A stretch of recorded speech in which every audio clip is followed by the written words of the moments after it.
La casa del árbol.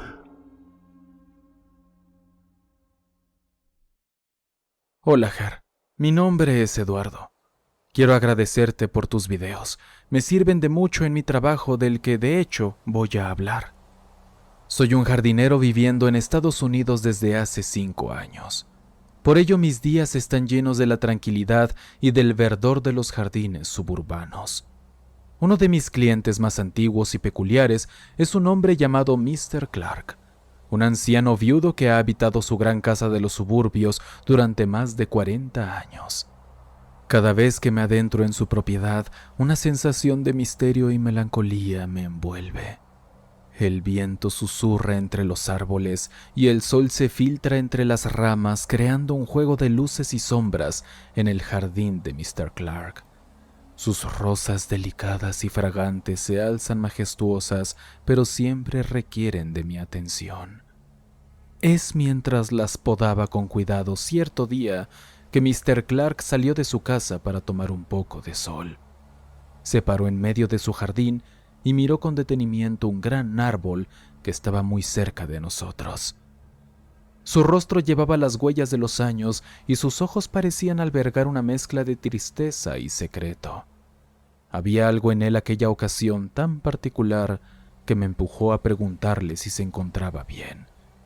Después de pensarlo unos segundos, me respondió. «Eduardo», murmuró en voz baja, con un acento totalmente gringo.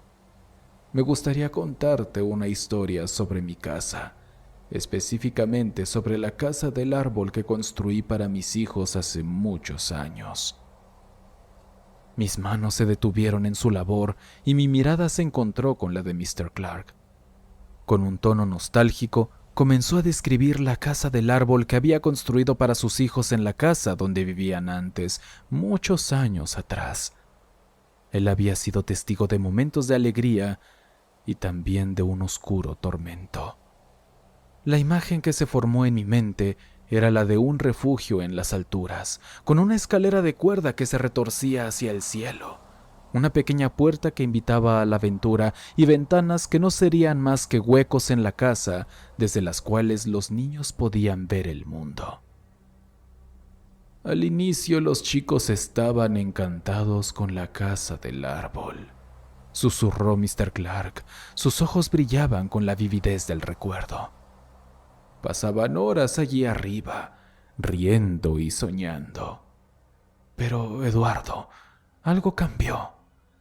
La magia se desvaneció y un escalofrío se apoderó de aquel lugar. La expresión de Mr. Clark se volvió sombría mientras continuaba su relato. Después de unas semanas, los niños comenzaron a actuar de manera extraña. Decían que una cara los observaba desde las ventanas de la casa del árbol durante sus sesiones de juego ahí arriba. Hablaban de rasguños en la madera, como si alguien o algo intentara entrar.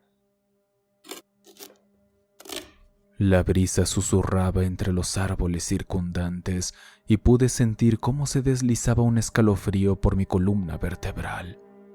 Observé los rosales cercanos. Sus pétalos temblaban ligeramente, como si también sintieran la inquietud en el aire. Mr. Clark continuó con voz apagada.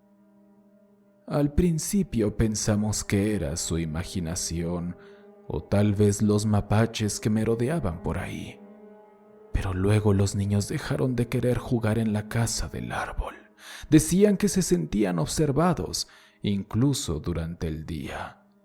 Y por la noche juraban que oían susurros que venían de la casa del árbol, susurros que les llamaban por su nombre. El relato de Mr. Clark me dejó perplejo y atormentado.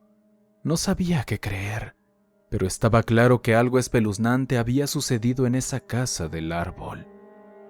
Las historias de presencias inquietantes, rasguños misteriosos y susurros malévolos resonaban en mi mente, envolviéndome en una sensación de malestar y curiosidad enfermiza. Los recuerdos de Mr. Clark comenzaron a teñirse de tonos más oscuros. Recordaba cómo al principio los niños estaban encantados con su refugio en lo alto. El punto culminante de su historia llegó con el relato de una noche en particular, una noche que Mr. Clark no podía olvidar. Su hija menor, Emily, había despertado aterrorizada, hablando de un sueño en el que la cara en la ventana de la casa del árbol había venido a buscarla. Al escuchar estas palabras, sentí un frío recorrerme la espalda. El viejo jardín parecía haberse sumido en un silencio aún más profundo, como si estuviera escuchando conmigo la historia de su antiguo dueño. El recuerdo de Mr. Clark terminó ahí, sin explicación ni conclusión. Su mirada se perdió en el horizonte, dejándome con el eco de su relato. De regreso a mis tareas, sentía la historia impregnada en cada flor, en cada hoja, en cada rincón de ese jardín, y no pude evitar pensar en la antigua casa del árbol, en la historia que se escondía tras su ausencia.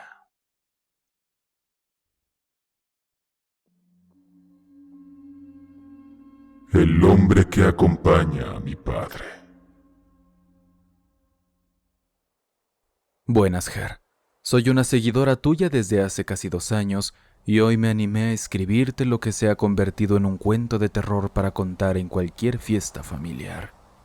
Te pido que me dejes en anónimo, por favor. Yo tengo 18 años actualmente, pero esta anécdota transcurrió cuando yo tenía apenas 10. Con total franqueza, puedo asegurar que nunca vi nada de lo que te voy a contar, pero como testigos que confirmarían los eventos que escucharás, está la familia de mi papá y la de mi mamá. En aquel tiempo mi padre nos había dejado a mi mamá y a mí. Sin embargo, no desapareció completamente como es de esperarse, sino que de vez en cuando venía a visitarnos. Una acción muy hipócrita de su parte, si se me permite agregar. El problema es que siempre traía consigo a un hombre alto, vestido completamente de negro y con un sombrero largo. Curiosamente, este hombre llegaba puntualmente 5 minutos antes que mi padre. Con el transcurso de la historia entenderás que esta entidad de la que hablo se podía clasificar más como un ser sobrenatural que otra cosa. Durante aquellos años difíciles, mi madre y yo vivíamos en un segundo piso, justo al lado de la casa de mis tíos. Los siguientes 3 párrafos que compartiré son desde la perspectiva de mi madre. Sentadas en el sillón de la sala, mi hermana y yo decorábamos vasos para la fiesta de mi sobrino. La casa contaba con una amplia ventana desde la cual podíamos ver claramente hacia afuera. En ese momento, notamos que mi hija abrió la puerta de nuestra habitación y salió corriendo hacia afuera. Mi reacción inmediata fue levantarme rápidamente para ir tras ella, ya que temía que pudiera caerse o lastimarse en la oscuridad de la noche, puesto que vivíamos en un segundo piso. Sin embargo, antes de siquiera tocar el picaporte, mi hermana me sujetó del hombro y me advirtió: «No es tu hija, no salgas». Le pregunté por qué decía eso y ella me respondió que simplemente lo sentía. Entonces, a través de la amplia ventana, ambas contemplamos atónitas cómo nuestra hija se transformaba en aquel hombre alto que nos miraba fijamente mientras se alejaba, cerrando la puerta de golpe.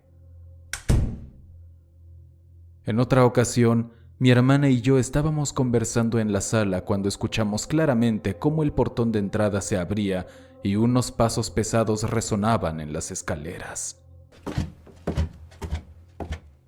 Naturalmente, pensamos que era mi cuñado regresando del trabajo.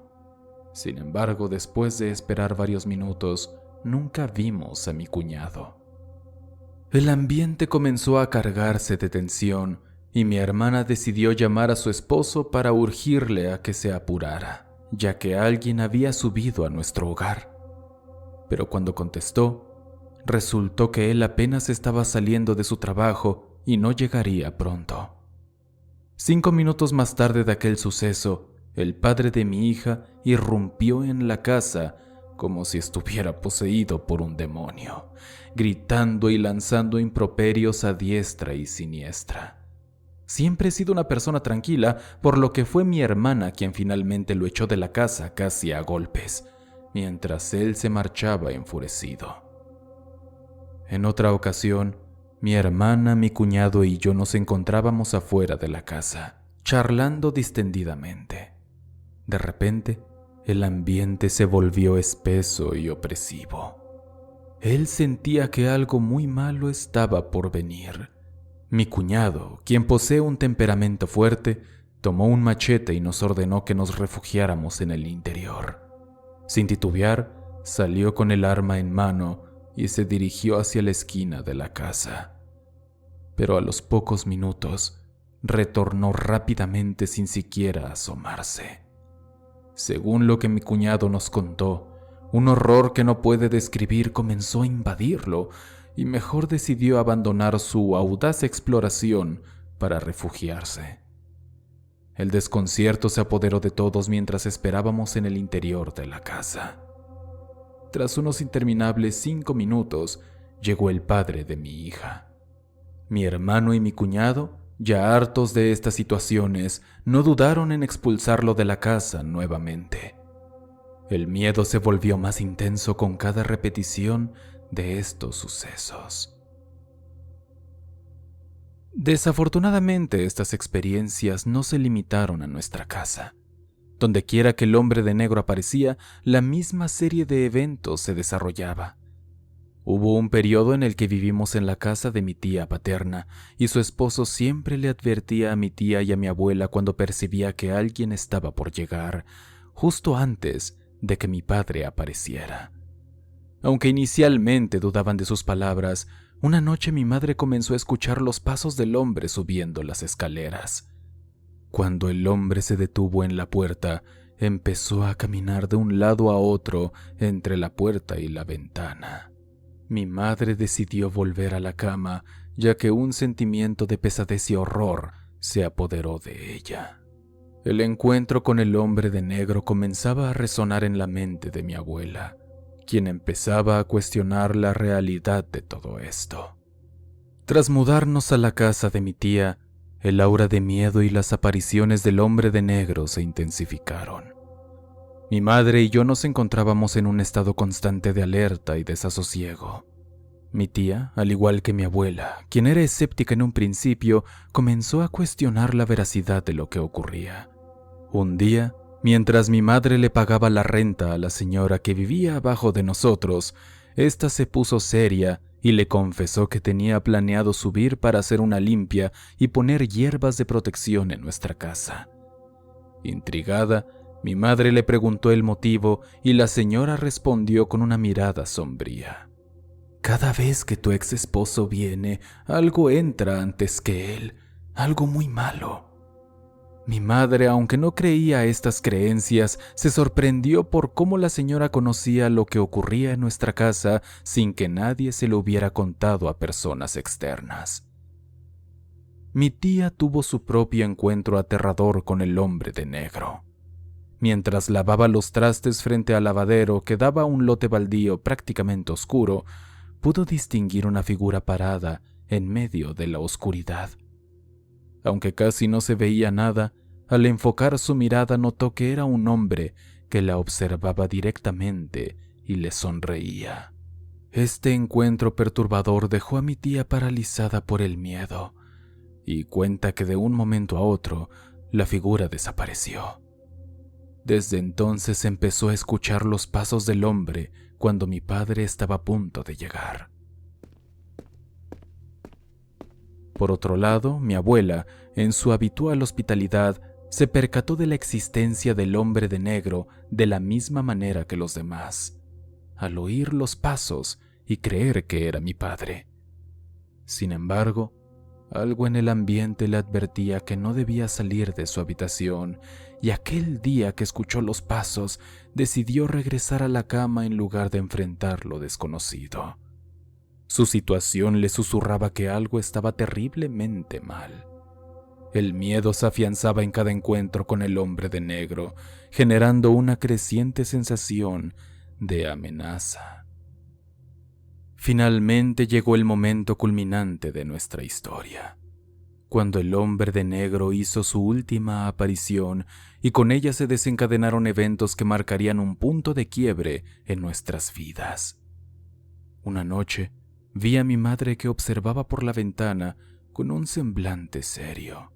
O quizá estaba lleno de tristeza, no sabría decirte qué era con exactitud. Desde lejos le pregunté qué miraba y me respondió que estaba viendo a mi padre. Al asomarme, noté que mi padre estaba fuera de la casa, mirándonos fijamente con una sonrisa macabra y con una risa que resonaba en el aire, un sonido que helaba nuestra sangre. Recuerdo bien que en ese momento pensé que él se había vuelto loco, o por lo menos que estaba muy borracho. Pude sentir cómo el terror se apoderaba de cada rincón de mi ser. Sabía que algo terrible estaba por ocurrir, pero no podía apartar la mirada de mi padre. Entonces, escuchamos las escaleras retumbar. Alguien estaba bajándolas a toda velocidad, haciendo un sonido seco y pesado que se escuchó por todo nuestro hogar, y finalmente la puerta de la entrada se abrió y se azotó de golpe. Mi corazón dio un vuelco al oírlo, pues se suponía que nos encontrábamos completamente solas. Volté a ver a mi madre, quien ni siquiera se inmutó ante tal fenómeno, como si ella supiera ya perfectamente lo que pasaba. Segundos después, mi padre dio media vuelta y se fue. Después de aquel encuentro final con el hombre de negro, mi padre se esfumó de nuestras vidas por todo un año. Aunque desconocíamos la verdad detrás de la desaparición de mi padre, había algo claro. Nadie olvidaría el terror que habíamos sentido. Después de ese año transcurrido y que mi padre reapareciera en nuestras vidas, desesperados por encontrar alguna respuesta, nos atrevimos a preguntarle a mi padre si había visto o sentido algo durante aquellos encuentros con el hombre de negro. Sin embargo, él negó rotundamente haber presenciado de cualquier manera a aquel hombre oscuro. Entre nosotros también surgió la teoría de que la mujer de mi padre había desencadenado estos sucesos a través de algún ritual para hacernos el mal. Aunque solo era una especulación, era una explicación que nos permitía dar sentido a todo lo ocurrido. Sin embargo, quedaba como una mera suposición, ya que la verdad seguía envuelta en un manto de misterio y temor. Muchas gracias por leerme, Ger. Espero poder enviarte pronto más historias de cosas que nos ocurrieron a mi familia y a mí.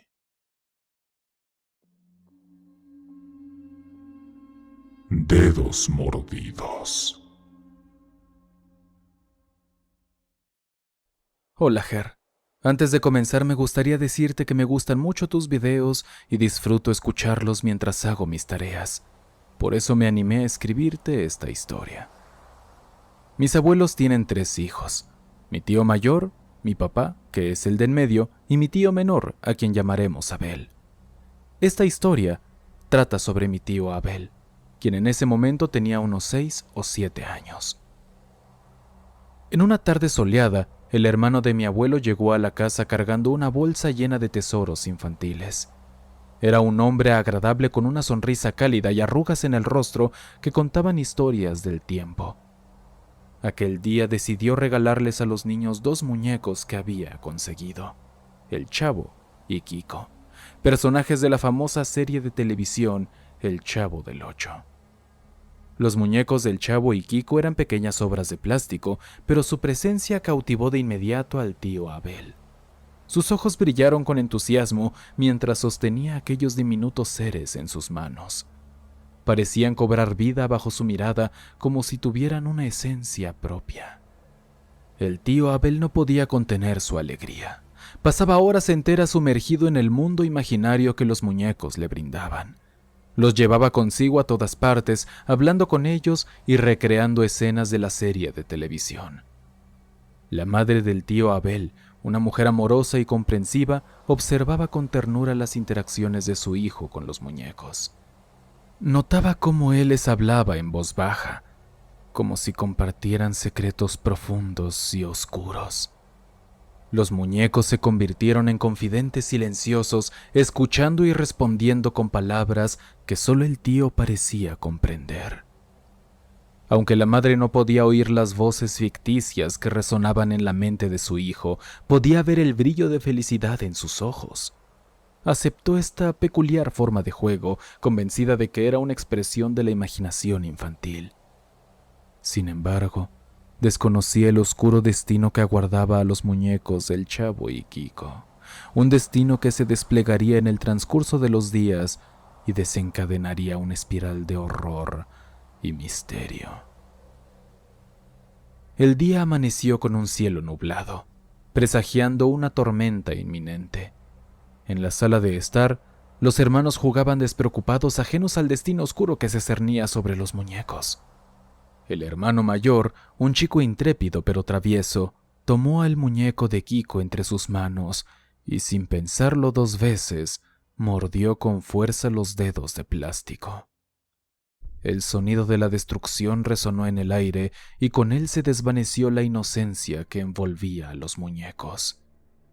El tío Abel, testigo impotente del acto de vandalismo, quedó petrificado. Sus ojos se abrieron como platos, incapaces de comprender la crueldad desatada sobre aquel ser de plástico. El muñeco de Kiko yacía desfigurado en sus manos, una grotesca sombra de su anterior belleza. A partir de ese momento, algo cambió en el comportamiento del tío Abel. Se aferró a los restos destrozados del muñeco de Kiko, como si encontrara en su deformidad un vínculo más profundo. Cada día, sin falta, comenzó a repetir una y otra vez la misma frase escalofriante. Kiko está enojado porque mi hermano le mordió los dedos. La madre, preocupada por la persistencia del tío Abel, intentaba consolarlo, asegurándole que todo era parte del juego. Pero la repetición constante de aquella frase comenzó a carcomer los cimientos de la realidad. Las palabras se filtraron en los sueños de la madre, infundiendo sus noches con pesadillas perturbadoras. Una aura de inquietud se apoderó de la casa, como si las paredes mismas hubieran absorbido el malestar generado por aquel incidente. Abel continuaba repitiendo la frase, cada vez con una mirada más sombría y una voz cargada de un inquietante eco. La madre, sumida en la desesperación, no sabía cómo enfrentar esta situación. El incidente había desencadenado una oscura cadena de eventos y el destino de la familia se balanceaba precariamente en el filo de la cordura. El ambiente en la casa se volvió pesado, impregnado de una inquietud palpable. La madre, agotada por el constante murmullo del tío Abel, decidió tomar medidas drásticas para poner fin a la obsesión que los muñecos del Chavo y Kiko habían desatado. Con cuidado y sigilo, ocultó los muñecos en un oscuro closet de su habitación, esperando que su desaparición aplacara la perturbadora situación. Sin embargo, la desaparición de los muñecos no detuvo el eco amenazante que se había apoderado de Abel. Cada día, sin falta, se acercaba a su madre, con una mirada intensa y una voz temblorosa, repitiendo una frase que se había grabado en lo más profundo de su ser. «Mamá, Kiko dijo que si no lo sacas del closet, me va a matar».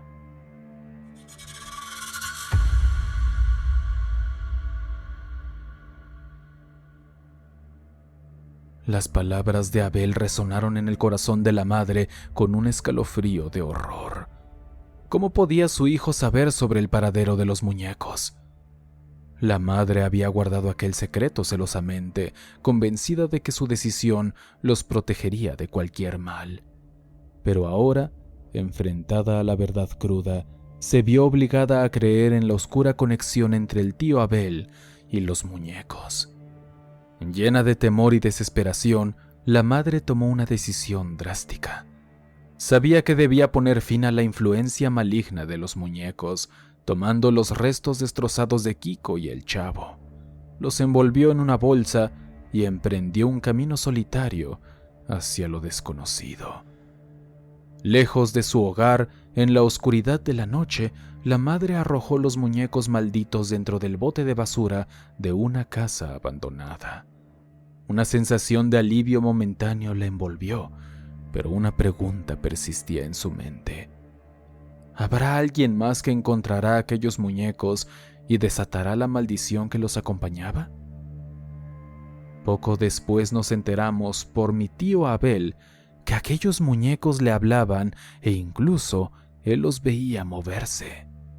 Mi tío asegura que su voz se escuchaba distorsionada y fuerte en su cabeza, una voz horrible y demoníaca, y solo le repetían una y otra vez que por qué les habían mordido los dedos.